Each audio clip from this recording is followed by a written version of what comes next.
Hello, ladies and gentlemen, boys and girls. This is Edward Mariyani-Squire, your friendly unit coordinator and lecturer for Principles of Economics in summer. This little video is about the question, what is economics? It's a deceptively simple question because the normal way in which you would go about answering that question is simply to go to a dictionary or go to a textbook. But I want to suggest to you that that's actually a problematic approach for the following reason. Let's take a textbook definition here. So here's a textbook. It says the definition of economics is this: the study of the choice people and societies make to attain their unlimited wants given their scarce resources. Okay, that's fine. So any of you who've done economics at high school will be familiar with that definition. Let's go to another textbook. It defines economics as the modern discipline of economics is a social science which studies how the individual and society are able to maximize satisfaction of material wants using limited resources. Okay, so the objective here seems to be a little bit different. It's talking about maximizing satisfaction of not just wants or needs or something like that, but material wants in particular. So that's not exactly the same as the first textbook. Here's another textbook definition. Economics studies how individuals, firms, government, and other organizations in our society make choices, and how these choices determine society's use of its resources.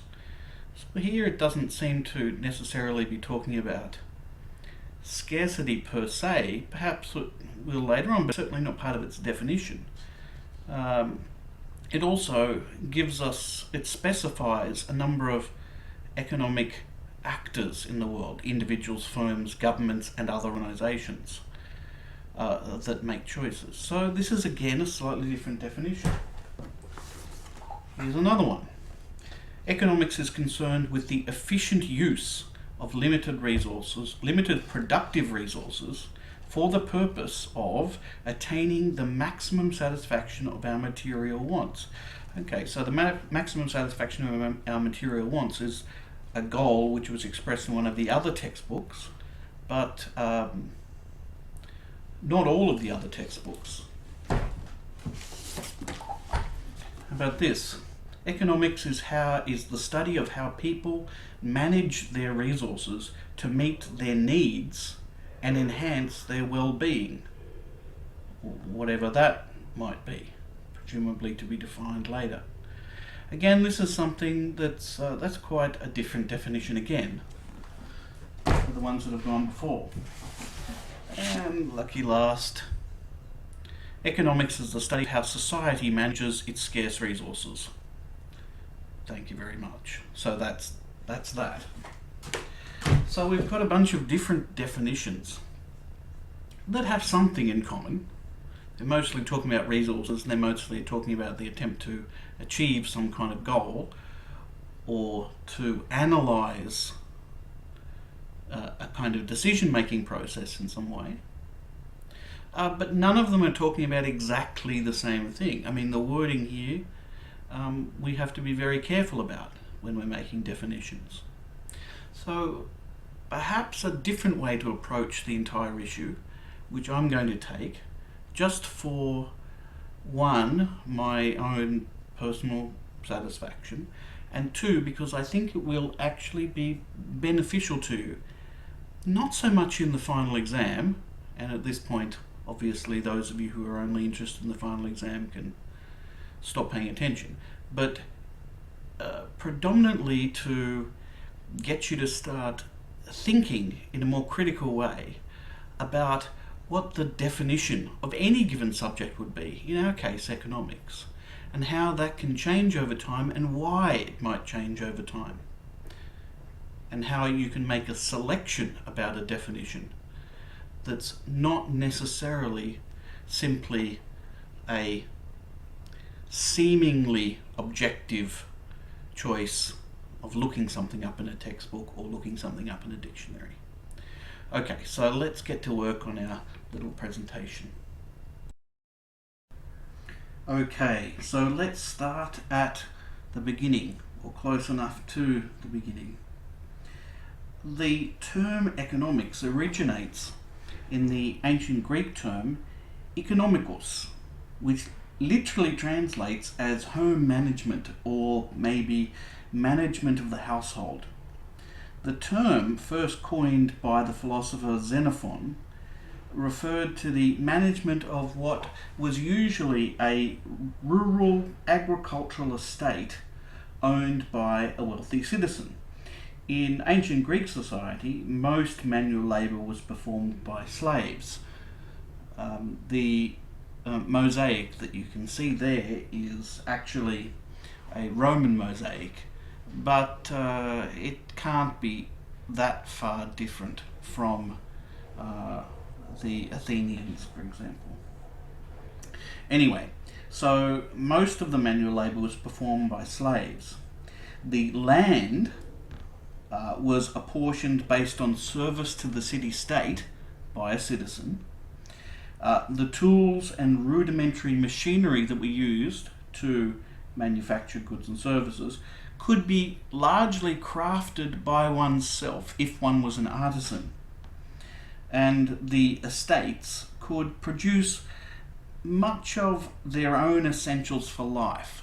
So basic foodstuffs, vegetables, meat and dairy products could be produced on the estate. You didn't need to go down to the supermarket, so to speak. Obviously there were no supermarkets, but you didn't need to go down to the marketplace in order to survive. The household could survive by producing its own goods. So for that reason, there was really little need to understand economic phenomena that are so common to us today.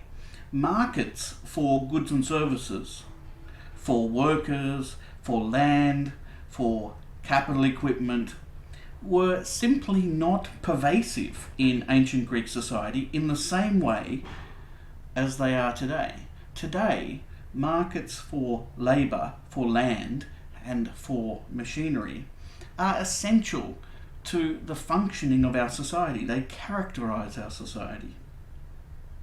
So what little reflection there was on such matters that we would call economic today were predominantly what you could say is sociological or political in nature. For example, in the Republic, Plato wrote about the natural inequality of talents between people, which explained and justified a certain division of labour within the society and a division with income in the society between scholars, artisans, craftsmen, and slaves, basically.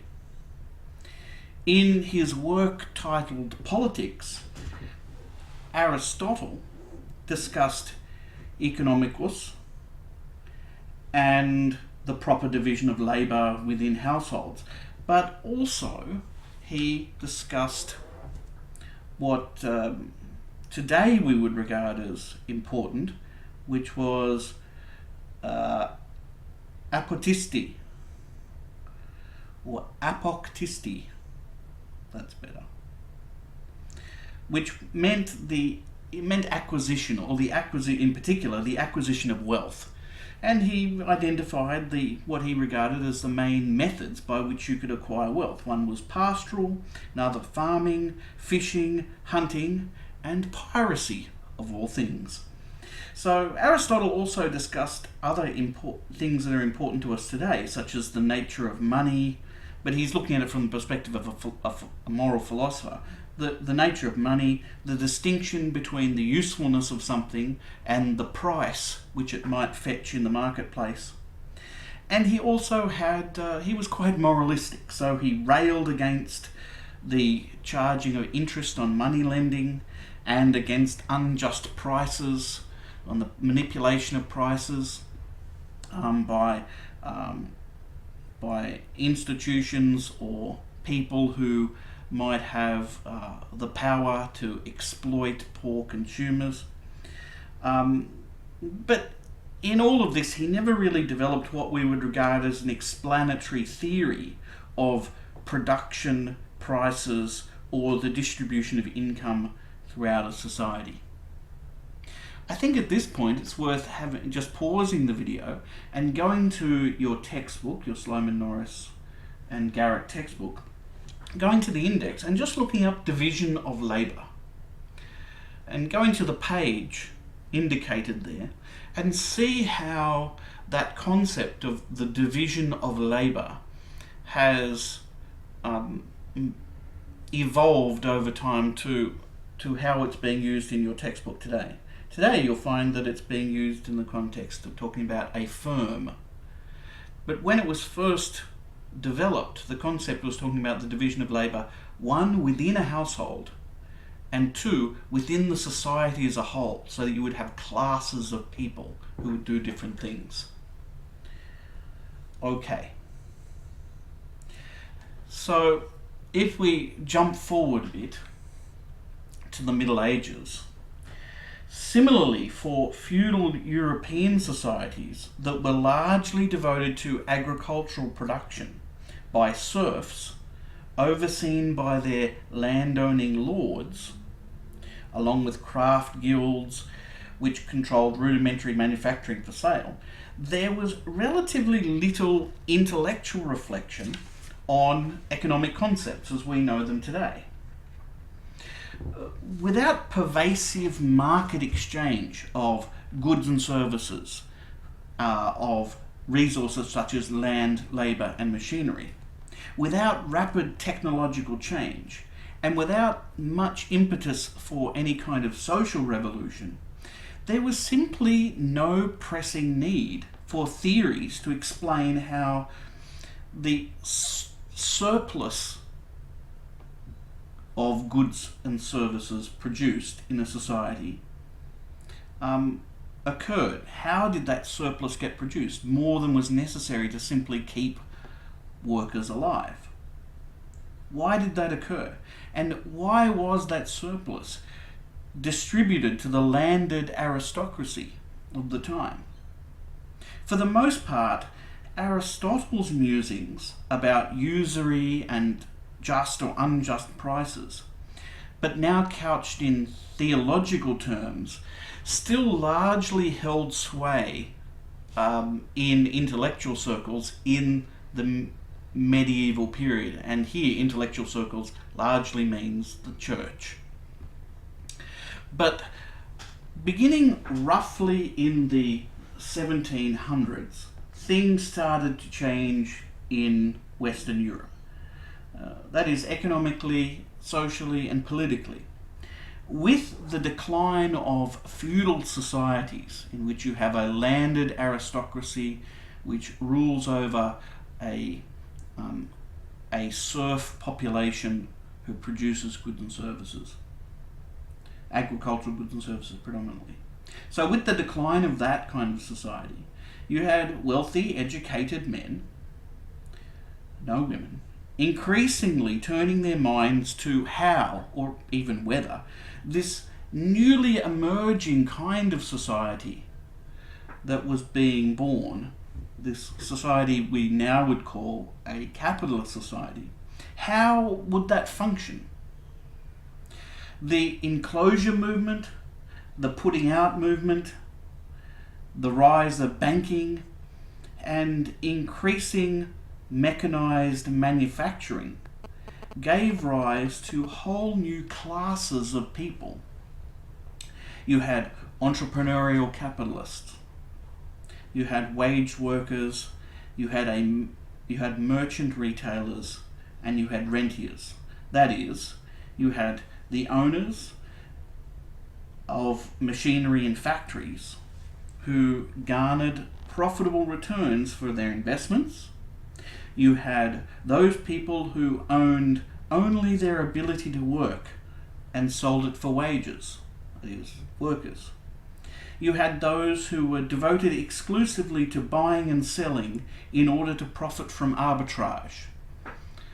That's the merchant retailers. And you had those who were devoted, or the owners of land and other natural resources, who extracted rents from leasing that which they owned.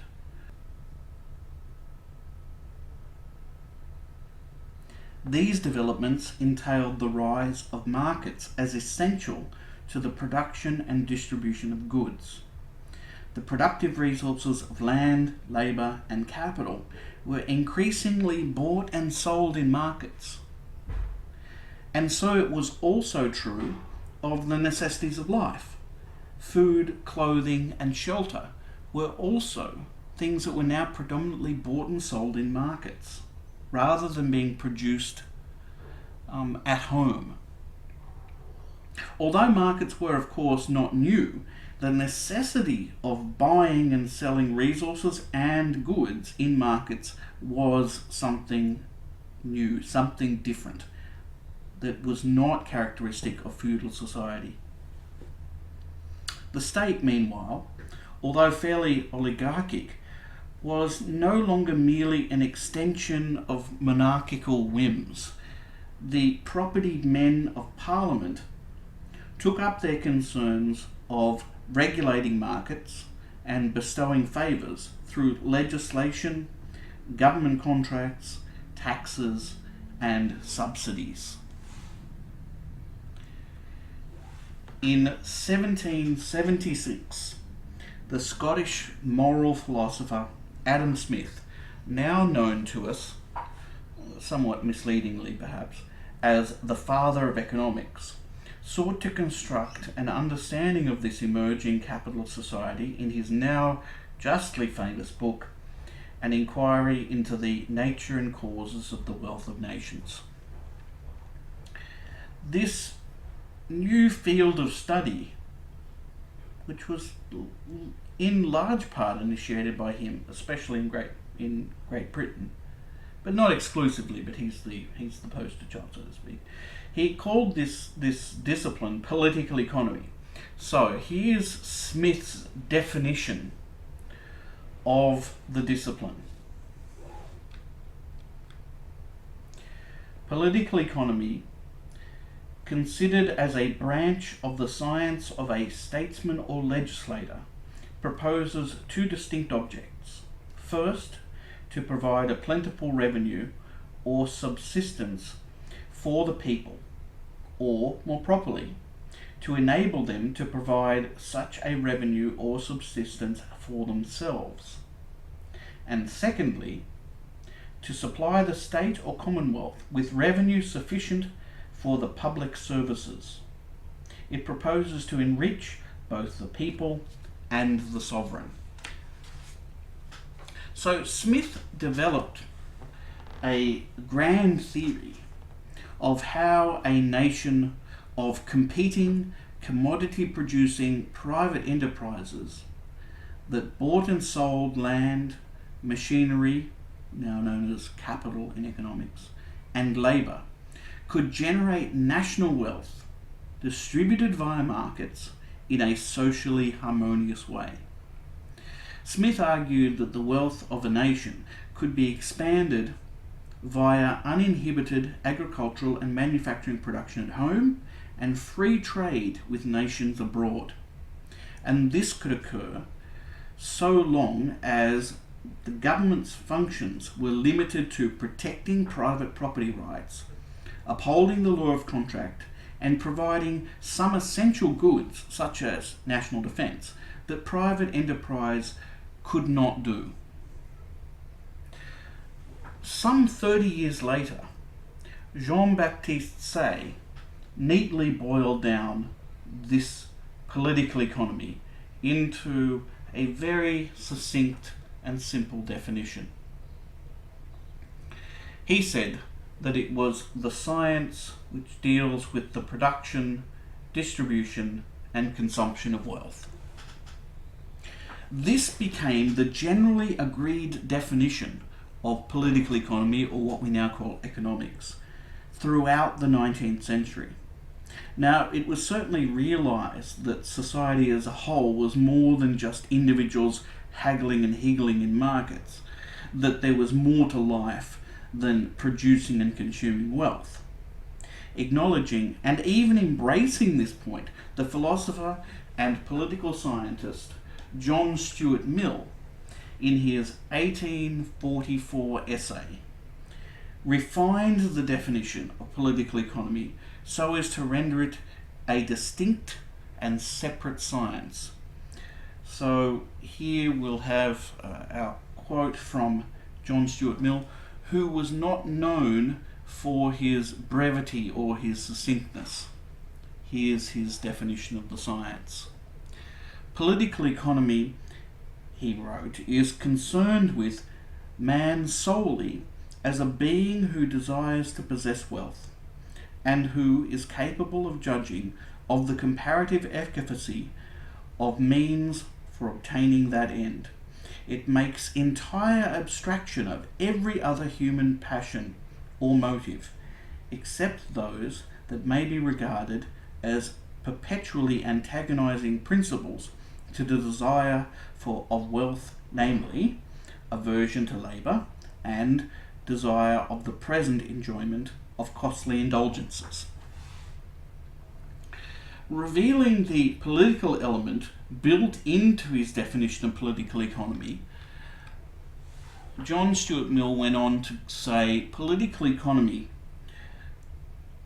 shows mankind accumulating wealth and employing that wealth in the production of other wealth, sanctioning by mutual agreement the institution of private property, establishing laws to prevent individuals from encroaching upon the property of others by force or fraud, adopting various contrivances for increasing the productiveness of their labour, settling the division of the produce by agreement under the influence of competition, and employing certain expedients, as money, credit, etc., to facilitate the distribution. So here, Mill is kind of having his cake and eating it too, in a sense. He holds that political economy is a science, and in being a science, one would normally think that one is attempting to objectively establish the nature of reality or the nature of some phenomenon of interest. But in this statement here, it's also clear that he's advocating a certain form of society, a certain way of organising society, where you have private property, you have laws to prevent force or fraud, you have ways of trying to increase the productiveness of labour, you have ways of deciding on the division of produce, and competition. There should be competition between businesses, presumably. To advocate that is clearly a political decision and a political move. It's not simply a case of objectively stating the facts. It's a case of stating a preferred world one would like to see, which would have to be constructed largely through law, but also through public support to some extent, and the construction of a variety of institutions that previously might not have existed. Okay, that'll do for now. That can be part one of our unacceptably short history of the definitions of economics. So we'll have a little break. Something that you can do before looking at the next video is two things. One, go back and find the very brief definition of political economy or economics offered by Jean-Baptiste Say, and then see if you can find the remnants of that definition in the first chapter of your textbook. you won't have to look very far. Basically, you're going to be going no further than the first page. The second thing you can do is to look at the definition of political economy or economics offered by John Stuart Mill. Find that quote, go back, rewind, find that quote. That is the first quote by John Stuart Mill. And I want you to think about why he's chosen to single out a single motive. John Stuart Mill isn't saying that human beings are driven by one motive alone, and he singles out the desire to possess wealth. He's not saying that people are driven solely by this desire. Human beings are complex creatures that have many desires, many motives, some of them conflicting with each other. Why does he single out this one as defining political economy or economics? Something else to think about in a related fashion is it possible that there's another motive which is equally important to understanding economic phenomena? That is, it's not a motive which you could just set aside as not essential. Rather, it is essential. For example, is it possible that some kind of altruism, concern for the welfare of others, is in fact essential to understanding economic behaviour? Buying and selling in the marketplace, for example, or even just the existence of a marketplace where people respect private property rights and exchange on a voluntary basis. Is altruism in some way essential to that process? Is it essential to the process of understanding taxation and government expenditure and the fact that we adhere to that? At least, well, a lot of people do. Think about that for a little bit, and after you've done that, have a bit of thinking time for that. Spend 5-10 minutes just thinking about it. Talk to someone about it if you want. Your parents or friends or, I don't know, whatever. And then we'll go on to part 2 of this little history.